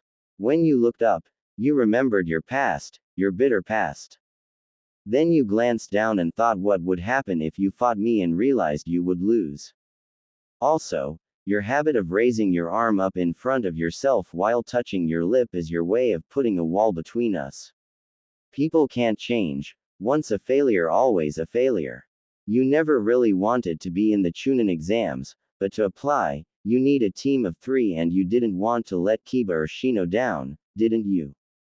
said Neji with increasing intensity, causing the timid form of Hinata to tremble. "And no, you're wrong, I wanted to see if I could change, said Hinata, shakily. Like I said, once a failure always a failure. People can't change, said Neji. Don't listen to him, Hinata. Me and Shino believe in you. You can change, said Kiba. Some fire has returned to her eyes, thought Neji. Hinata made hand signs before shouting, Byakugan. Hinata took a stance and said, defend yourself, brother. Neji mirrored the stance. Let the fourth match begin, said Hayate. Neji charged and shot an open palm strike at Hinata, which she blocked with her own palm thrust to the inside of Neji's arm, which sent chakra flying out of their hands. This kept up until Hinata struck Neji in his stomach. Did she get him? Asked Sakura. Kakashi raised his headband and had a look. Amazing, was all he said, much to Sakura's confusion. Neji pulled Hinata's sleeve back and there were a bunch of angry-looking circular red marks on her arm. You mean, all this time, you were? Mumbled Hinata. Yes, I have sealed all the chakra points in your arms. You can no longer use the gentle fist, as you can no longer eject chakra from your hands. Give up, commanded Neji. Hinata trembled, unsure of herself, when Neji spoke up again. Hinata, you are the pampered offspring of the main branch. Despite this, you are too gentle and caring. You should never have become a shinobi. As a shinobi, you are meant to be cruel, uncaring, and hold no sympathy for others in your way. You can't do this as it conflicts with your very nature and therefore you are suffering. Spoke Neji condescendingly. Brother, while it is true I have been suffering, you have been suffering much more than I. Hinata said softly. Neji's eyes hardened in an instant and he sent two palm thrusts, one to her gut and one to her face, sending her form crashing to the ground. She then tried to raise herself off the floor, getting on her hands and knees, but coughed up a fair bit of blood after, causing her to drop back down for a moment, as she painted the ground red with her blood. After regaining herself, she attempted to get up again and managed to regain a vertical base, but Hayate could tell it was over and was about to say so. Before Hayate could end the match, Neji charged at Hinata with murder in his eyes. As Neji was about 2 meters away from striking Hinata, Kakashi, Kurenai, Guy, and Hayate jumped in to save Hinata. Neji, you told me you wouldn't let this whole main branch thing affect you, said Guy. Hinata coughed up more blood and Kurenai called for medics. Kiba jumped down to attack Neji in a fit of rage, but Shino created a wall with his bugs, stopping him. You'll pay. You hear me? I'll get you, hollered Kiba. HMPH*, stop cheering, it is embarrassing and there is no way you can beat me, scoffed Neji, before walking off. As Neji walked back up, Naruto confronted him. I may not know what is going on in your clan, but to belittle and crush a person's self-esteem just because you have a grudge is childish. If I meet you in a battle during the Chunin exams, I will show you people can change and that being a genius does not make you better than others, said Naruto quietly, walking away before Neji could respond. Line break. The board started going through names and landed on Haku vs Masumi Tsurugi. Both contestants came down when Masumi spoke up. As soon as the battle begins, forfeit once I activate my jutsu, or you will die, cautioned Masumi. Masumi looked identical to Yoroi, with the only exception being he wore glasses which enabled others to see his eyes, in contrast to Yoroi's, which were tinted. Haku started at him with indifference before replying. My whole life has been a battle of life or death with questionable odds. I have survived through it all. I suggest you don't become arrogant, as in my life, those who were arrogant died, said Haku drawing a needle. Let the fifth match begin, announced Hayate. Masumi charged at Haku, while Haku threw his needle right at Masumi's face. Masumi blocked the needle by crossing both arms in front of his face. Masumi lowered his arms and resumed his charge and punched Haku, who blocked with his palm. Masumi then laughed and dislocated all of his bones and wrapped himself around Haku. Give up or die, said Masumi arrogantly. Didn't I say don't get arrogant? Questioned Haku, who appeared in front of Masumi while he was still wrapped around another Haku. How? Begun Masumi, before Haku launched 7 needles all at Masumi's spinal column, making it so he couldn't dislocate his bones and joints at will anymore, effectively ending his shinobi career. Haku had begun walking away before he momentarily paused to say one word, boom. At which point his ice clone exploded, sending ice shards into Masumi, knocking him out cold. Winner, Haku, said Hayate, before medics came out and took Masumi away. Nice work, Haku, said Naruto when Haku arrived. Thank you Naruto, but you should prepare, your match is yet to happen. Said Haku humbly. The board went through names again before landing on Gaara vs Onitsuchi. Gaara appeared on the floor in a flash of sand, while his opponent jumped down to the stadium and landed shaking the floor. Onitsuchi was a burly-looking man reaching almost 2 meters in height and looked like a typical bodybuilder with a shaved head. He was shirtless and wore dark brown form-fitting pants with a rock forehead protector tied around his left bicep. Haha, a puny kid like you has no chance of beating me, forfeit now or I will crush you. Said Onitsuchi in a deep booming voice. Gaara's response was to uncork his gourd, look Onitsuchi right in the eye and say, you will die. Quickly. Let the 6th match begin. Said Hayate. Onitsuchi went through hand signs before calling the name of his jutsu. Rock burial, said Onitsuchi, as the ground started to shake. The ground split apart between the two combatants, looking as though an earthquake had struck, bringing up heaps of rocks and chunks of debris, which went flying at Gaara and buried him. I win, said Onitsuchi, as he started walking away. All of a sudden, all the rocks surrounding Gaara were blasted away and Gaara was left unscathed. Did you? Asked Gaara, who used his sand to demolish all the rocks laying on the floor, grinding them into dust, before sending a massive wave of sand at Onitsuchi and quickly surrounded him, leaving only his face uncovered. This is a real burial. Sand burial, said Gaara, clenching his fist and crushing Onitsuchi, causing him to cry out in pain before dying in a storm of blood. I win, said Gaara in his stoic voice, before he vanished in a blur of sand, reappearing near the rest of his team. Winner, Gaara, said Hayate. Line break. The board went through names again before landing on Temari vs Ino Yamanaka. Temari and Ino both walked down and faced off. Temari's face showed apathy, while Ino's showed determination laced with worry. Let the 7th match begin, announced Hayate. Ino jumped back and took a stance, while Temari kept up her impassive facial expression, while leaning on her fan. What? Aren't you going to do anything? Asked Ino. Yon, why bother? You don't have a chance anyway. Give up now and save yourself the embarrassment. Mocked Temari.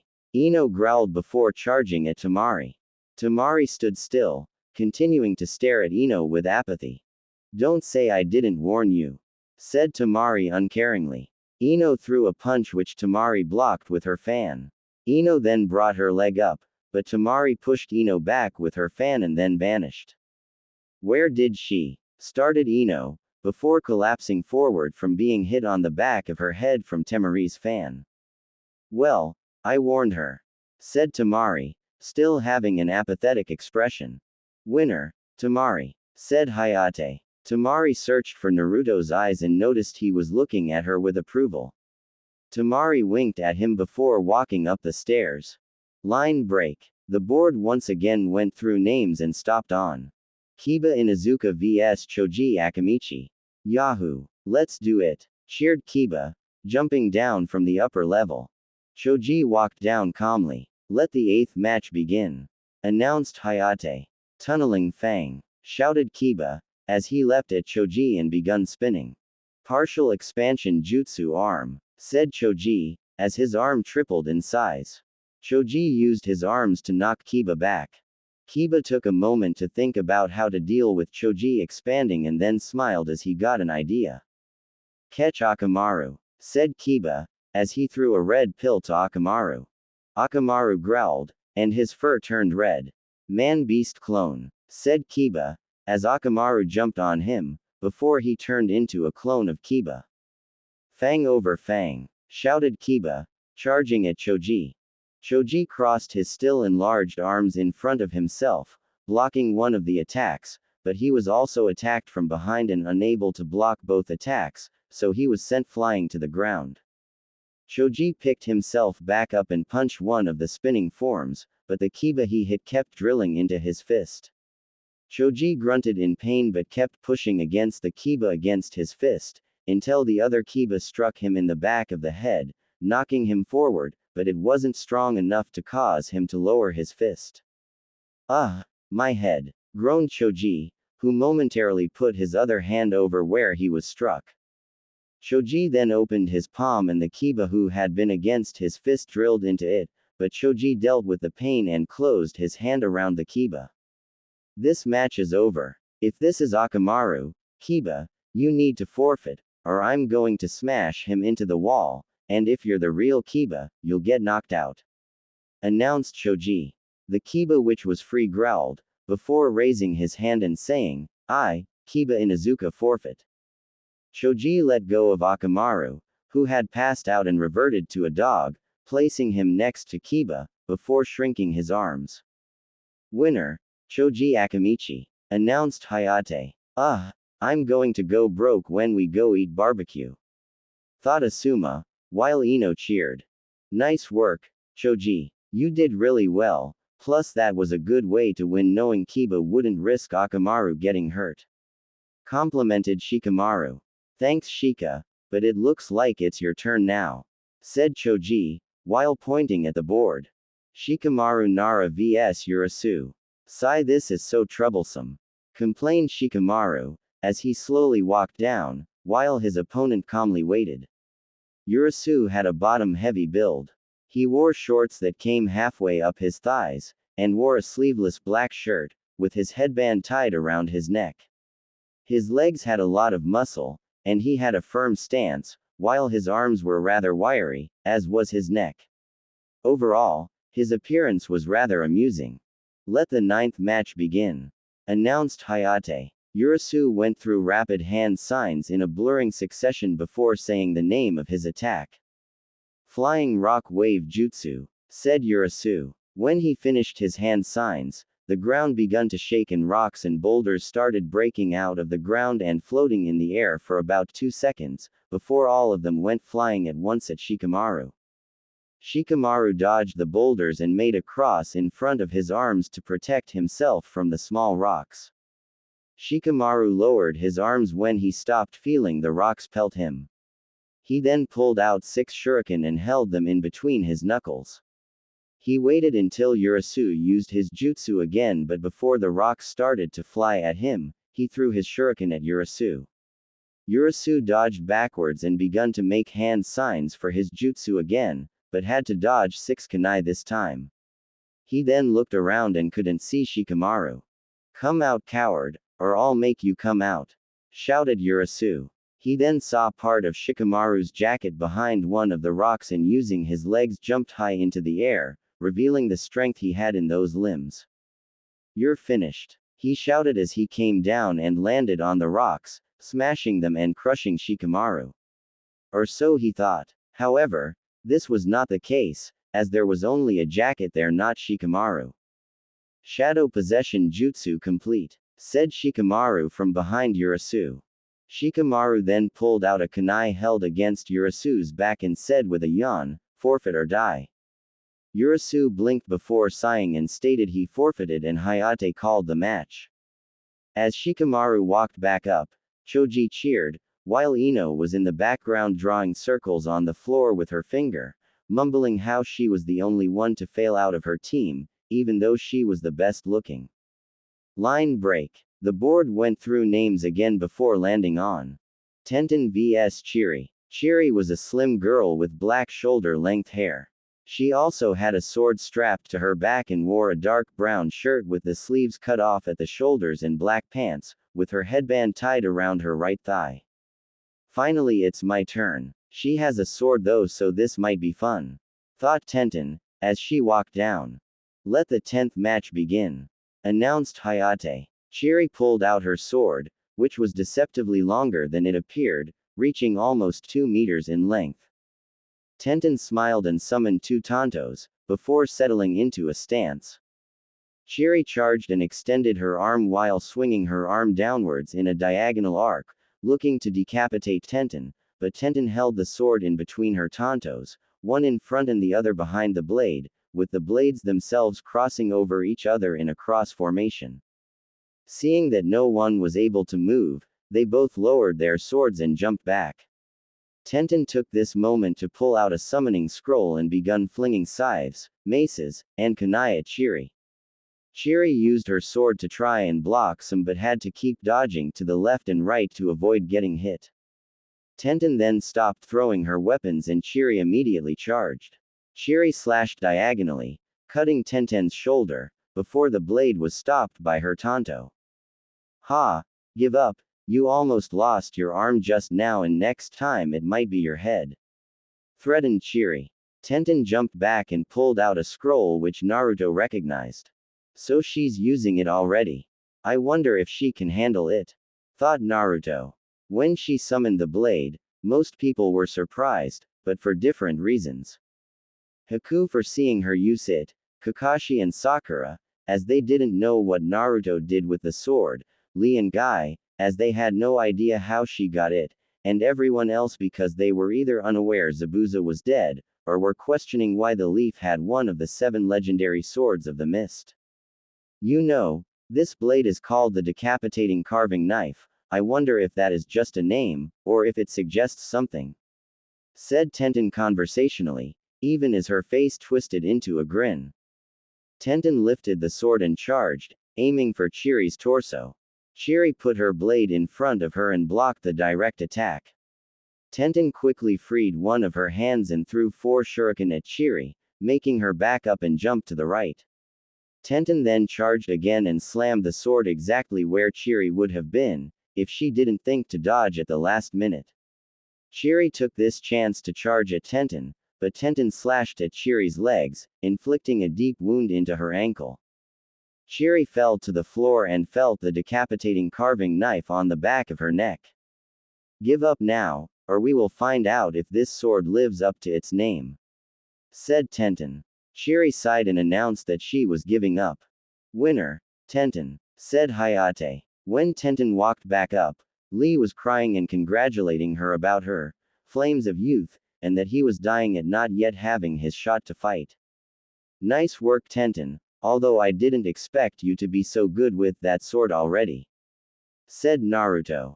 Yes, Tenten, your performance was magnificent, said Lee, with flames in his eyes again. Well, I am a weapons specialist, so I made sure I could use any weapon, and the blades of the 7 ninja swordsmen are the most famous, so of course I just had to know how to handle them.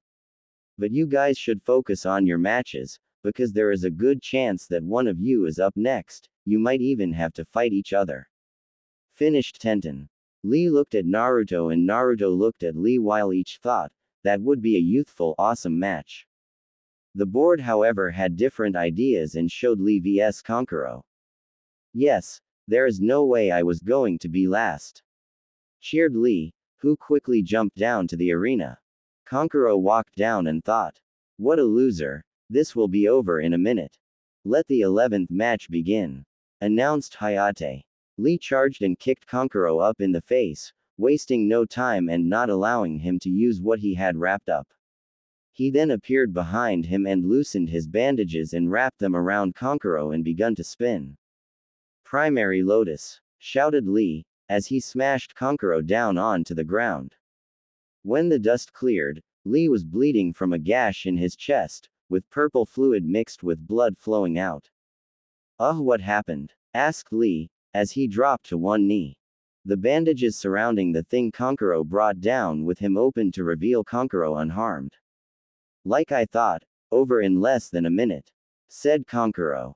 How? Asked Lee. I'm a puppet master and you attacked my puppet before, but when you wrapped around it, it stabbed you with poison and now your body is full of it, you're going to pass out in a minute. IW and said Kankuro. Lee looked up at Guy, who gave him the thumbs up. Maybe not. You should not underestimate the handsome devil of the Leaf Village. The second gate, Gate of Healing, open, shouted Lee. Lee's wound begun to close up and he stood up again, free of the effects of the poison. You may be right about this match being over in 1 minute, but I won't be the one to lose, said Lee, before vanishing in a blur of speed. Lee kicked the real Konkuro up this time and appeared behind him. At least this way you will feel what your puppet felt. Ironic empathy, don't you think? Said Lee, as he loosened his bandages again, wrapping them around Konkuro's true form. Primary Lotus, shouted Lee, seconds before he drilled Konkuro into the ground, jumping away just before release. Once the dust cleared, Konkuro was seen knocked out cold. Hayate looked at him and knew this match was over. Winner, Rock Lee. Would the last 2 people yet to fight please come down? Announced Hayate, as Konkuro was taken away by medics. Naruto and Dosu walked down. I will beat you here and get my revenge for what you did to my shoulder, said Dosu. Naruto looked into his eyes again, before diverting his gaze to the floor, remembering the pain he saw and the reminder of his own life, but this was then quickly followed by the memory of the condition his friends were in when he found them in the forest.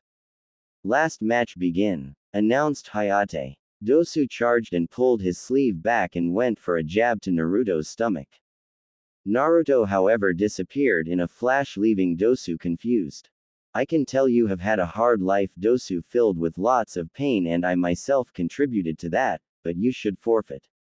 I don't want to kill you, but if we continue, you will lose and possibly die, as you're not fully recovered, said Naruto, appearing behind Dosu. Well, if that's the case, I'll kill you first, declared Dosu, as he pulled out a kunai and threw it behind himself to force Naruto away. Very well, said Naruto, drawing his modified katana. Naruto charged at Dosu and slashed at him, hitting his gauntlet, which caused Dosu to growl, as he pushed against it. Naruto used this moment to drop down and swept Dosu's legs, while giving his head a spinning mule kick, sending him away. Naruto then appeared behind him and gave him a brutal uppercut, sending him into the air. First tail. Tail of pain, said Naruto, as his one-tail cloak begun to form around him. Most of the Leaf Chunin and Junin present were worried, as was the Hokage, with some of them preparing to jump in, but Kakashi was calm, seeing as he knew that Naruto was able to use part of the fox's power without losing control. In the face of Kakashi's calm demeanor and the fact that as his sensei, he would be the one who knew of Naruto's abilities best, no one acted at that moment, but stayed on high alert. In an instant, Naruto had stabbed his blade through Dosu's knees and elbows, shattering the joints, as Naruto had immersed his blade in the Kyuubi's chakra. Naruto dropped back to the ground, landing on one knee with his sword held out to his right side, and Dosu fell to the ground, unable to move. As soon as Dosu hit the ground, he sheathed his sword and stood. Be glad you are still alive after what you did to my friends, said Naruto, as he waited for Hayate to call the match. As Dosu is unable to continue, the winner is Naruto Uzumaki, and with that these preliminaries are over, finished Hayate. Everyone stared at Naruto in varying degrees of shock, with most of them thinking something along the lines of when did Naruto become this good or ruthless, while Gaara stared at him calculatingly, going over what he had said in his head. Line break. All genin who made it through to the finals came down, with most distancing themselves from Naruto, who couldn't care less. Naruto, you were most youthful, in fact, for a moment, you were immersed in flames of youth, shouted Lee, unaware that it was power from Kyuubi, not youth. Naruto, that was rather impressive, and I'm glad that you never used that move on me in Wave, said Haku. Yeah, impressive, but don't you think it was a bit brutal? Asked Tenten. Naruto gazed directly at Tenten with a stern face and noticed the uncertainty in her eyes. Anyone who hurts those important to me will only receive one chance at forgiveness. I warned him and he didn't forfeit, therefore I'm completely justified. Also, we are ninja. Ninja have to be brutal or else our villages could get overtaken by people who are capable of doing things even more brutal than what you just saw. However, don't worry, I won't ever use a move like that on my comrades," said Naruto, breaking his stern face with a smile as he said the last part, getting some relief to appear on Tenten's face. The Hokage told them that the exam finals would happen in a month to give them time to prepare and allow important dignitaries to arrive. Now, to decide who will face who in the finals, you will each draw a number," said the Hokage. After everyone drew and said their number, the matches were determined as follows. First match, Naruto vs Neji. Second match, Gaara vs Lee. Third match, Sasuke vs Shino. Fourth match, Haku vs Choji. Fifth match, Shikamaru vs Tamari. Sixth match, Tenten vs Sakura. You now know who you will be facing, so use this month to plan accordingly and also to rest and recover. Until then, let us adjourn until next month. Finished the Hokage. Naruto left and begun to wander around the Leaf Village, until he came by the hot springs and saw a 50-something-year-old man looking in on the women's baths. Pervert! Naruto screamed at the man, causing him to fall and hit the side of the hot springs. The women inside heard the noise and ran away, covering themselves up as they did so and causing the man to cry. The man looked at Naruto and growled. "You just destroyed my research," shouted the man. The man was tall with waist-length, spiky white hair, tied back into a ponytail, with two shoulder-length bangs that framed both sides of his face. He also had red lines that ran down from his eyes and wore a horned forehead protector, with the kanji for oil in the center. He also had a noticeable wart on the right side of his nose. He wore a short green shirt kimono and matching pants, under which he wore mesh armor that showed out of the sleeves and legs of his outfit. His outfit was completed with hand guards, a simple black belt, wooden sandals, a red cloak with two simple yellow circles, and a scroll on his back. He also had a tattoo in his left palm, which appeared to be swirl-like tribal marking. Yeah, research. First, I meet a creepy white guy who smells like snakes and now I meet an old pervert who smells like toads," said Naruto as he walked away. Snakes? No, it couldn't be, thought the old man. Hey, wait up, kid, what did you mean by a white guy that smells like snakes? Asked the old man. Sigh, I don't have time for this, I need to train for the finals, but if you really want to know, it was some guy called Orochimaru. Later, pervert, said Naruto, who jumped away when he finished. So the fourth's legacy met Orochimaru and walked away from it, interesting, muttered the old man. Hey, it's the pervert, let's get him, shouted the women from the bath, now fully clothed. Oh crap, I better run, thought the old man, who was chased by about 50 angry women. Line break.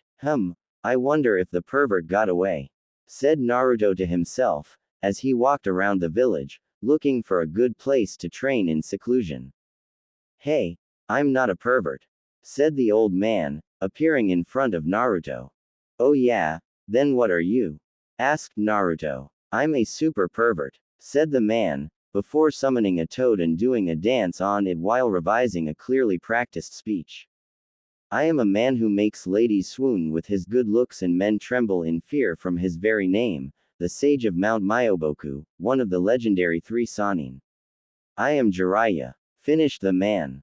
Lame, said Naruto in a monotonous voice, which caused Jiraiya to fall off his toad. Hey, you little brat, show me some respect, I'm a Sannin, for crying out loud, one of 3 people in all the land. A legendary ninja, said Jiraiya as he stood up indignantly. In my experience, respect is earned from the individual, not the title. Now if you'll excuse me, the Chunin exams are in a month, and I would like to start training for them, said Naruto as he begun to walk away. Jiraiya just stared after him with his mouth wide open. Line break. For the next week, Jiraiya watched Naruto train in Kenjutsu, as well as taijutsu, from a distance. On the fifth day he saw Naruto utilizing wind techniques which were very powerful, confusing the man, as wind was not a nature common in the leaf, so finding a teacher would have been quite difficult, which made his proficiency all the more puzzling. Line break. On the eighth day, Jiraiya approached Naruto just before he started his training. "Hey brat," said Jiraiya as he approached, causing Naruto to glare slightly. "What do you want, pervert?" replied Naruto in a bored tone, with a hint of anger at being called a brat. "Now is that any way to talk to someone who is willing to teach you something in preparation for your exams?" asked Jiraiya as he crossed his arms over his chest haughtily. "No, but it is the way to talk to a person who goes around proclaiming he is a super pervert," replied Naruto, with a hint of condescension in his tone. "Oh well, guess I'll just leave then. To think I could have taught you how to do summoning jutsu," said Jiraiya with a smug grin as he walked away, thinking he had the boy hook, line, and sinker. Naruto scoffed before going through hand signs and slamming his palm on the ground. "Summoning jutsu," said Naruto, causing a plume of smoke to erupt from under his hand. When the puff of smoke cleared, the dark red one-tailed fox he summoned in the first part of the Chunin exams appeared. Jiraiya turned around and was internally gobsmacked but managed to successfully hide it, instead only raising an eyebrow outwardly. "You can summon foxes. That's quite interesting," said Jiraiya, as he narrowed his eyes. "Not quite, they are demon foxes," said Naruto grinning smugly. "Do you want to see the boss?" asked Naruto with mirth in his eyes, before he started hand signs again, which caused Jiraiya to pale and rush at Naruto in an attempt to stop him. Naruto stopped of his own accord and started laughing before he eventually fell to the floor, laughing all the way. "Ha ha ha, ah man, that was hilarious, I haven't pulled a prank on anyone in months," said Naruto, as he kept laughing. Jiraiya chuckled as it was a good trick before saying, exhaling in a bit of relief. "So you can't summon the Kyuubi, that's a relief," said Jiraiya. Naruto instantly sat up, all traces of humor gone from his face as he corrected Jiraiya. "Of course I can, I'm a man of my word, and if you don't believe me," said Naruto, trailing off as he formed the first hand sign, which caused Jiraiya to start waving his hands in front of his face nervously. I believe you, exclaimed Jiraiya frantically. "Good," said Naruto, smirking as he enjoyed toying with Jiraiya. "Amusing Naruto, but had you tried to summon me, you would have fallen unconscious due to chakra exhaustion," said Kyuubi. "Maybe, but he doesn't know that," thought Naruto happily. "So pervy sage, what are you doing here? Shouldn't you be off peeping?" asked Naruto matter-of-factly. "Well, I was thinking and realized you may just be worthy enough to receive some training from the Toad Sage himself," said Jiraiya. Naruto thought about it and acknowledged the fact that though he may be a pervert, he could be considerably helpful. "Okay, but first I want to test you to see if you're worthy of teaching me," said Naruto, placing emphasis on the "you're" and "me." "Ha, kid, I can take anything you throw at me," said Jiraiya, puffing out his chest. "Why jutsu?" said Naruto as he turned into a busty blonde-haired girl with two pigtails and clouds covering up her unmentionables, as she was. Instead of passing out from blood loss as Naruto had intended, Jiraiya simply grinned and got closer. "Kid, you are a genius," said Jiraiya, who was starting to drool from the mouth. Naruto sighed and changed back to Jiraiya's disappointment. "Okay, I guess you aren't that bad if you didn't pass out from that. After all, I got the old man with this jutsu, so if you're still standing, I guess you're pretty strong," concluded Naruto. "Or just a huge pervert," Naruto thought sourly. "All right, brat, let the training begin," shouted Jiraiya, who still had a bit of blood coming down his nose, much to Naruto's annoyance. Line break. 17 days later. Line break. "Kid, you have come along really well and should be able to beat everyone at the exam tomorrow," said Jiraiya with a hint of pride in his voice. Thank you Jiraiya-sensei, said Naruto for the first time. Don't mention it kid, but more importantly, that jutsu you've learned is incomplete, there is still another step to it. Said Jiraiya seriously. What is the other step? Asked Naruto, tone equal parts of curiosity and surprise. Adding elemental chakra to it. Revealed Jiraiya, who was pleased to see Naruto's eyes widen with ideas and realizations. Once you add an element to this jutsu it is complete, and you will have accomplished something that neither I, nor the fourth could ever do. Said Jiraiya happily. Thanks for all your help pervy sage and don't worry, I'll have this jutsu mastered within 10 days after the Chunin exams. Said Naruto, grinning as he jumped away. You know what kid, I actually believe you. Thought Jiraiya chuckling. Line break. The next day. Line break. I wonder if Lee is up for a spar. Thought Naruto, as he walked through town, only to hear a shout of, youth, as soon as he thought it. Guess that's a yes. Thought Naruto, as he jumped away to find the place the shout came from. Line break. That's it Lee, let your flames of youth explode. Encouraged guy. Why me? Thought Tenten, who had to put up with this for almost a whole month now. Hey guys, said Naruto as he appeared on the training field. Naruto, shouted Lee and Tenten, but for different reasons. Tenten dashed to Naruto's side almost as fast as Lee was without his weights and grabbed onto his arm. Please, you have to help me. They have been going on and on about youth for almost a month and I've had to deal with it. Pleaded Tenten, shuddering as she said, youth. What are you doing here Naruto? The exams are in 4 days, shouldn't you be training? Asked Lee. Well actually I already finished and, Tenten, do you think I could have my arm back? Asked Naruto sheepishly, as he was starting to lose feeling in his hand from Tenten's death grip. Oh right, sorry, said Tenten just as sheepishly and turned away blushing. Wow his arms are really hard and defined. Thought Tenten, which was the cause for her blush. Naruto blinked for a moment, trying to understand Tenten's reaction, before momentarily shelving the thought and continuing on with what he wanted to say. I was wondering if you wanted to spar and if you could tell me a little about the 8 inner gates. Finished Naruto. Lee had flames in his eyes, but Guy frowned at Naruto asking about the inner gates. Naruto, why do you want to know about the 8 inner gates? Asked Guy seriously. Well I was thinking what would happen if you were in a dangerous situation and had none of your weapons and were low on chakra and figured you'd have to use taijutsu and sadly, mine is pretty unrefined, so I figured the gates would help. Answered Naruto. Guy thought about it before saying.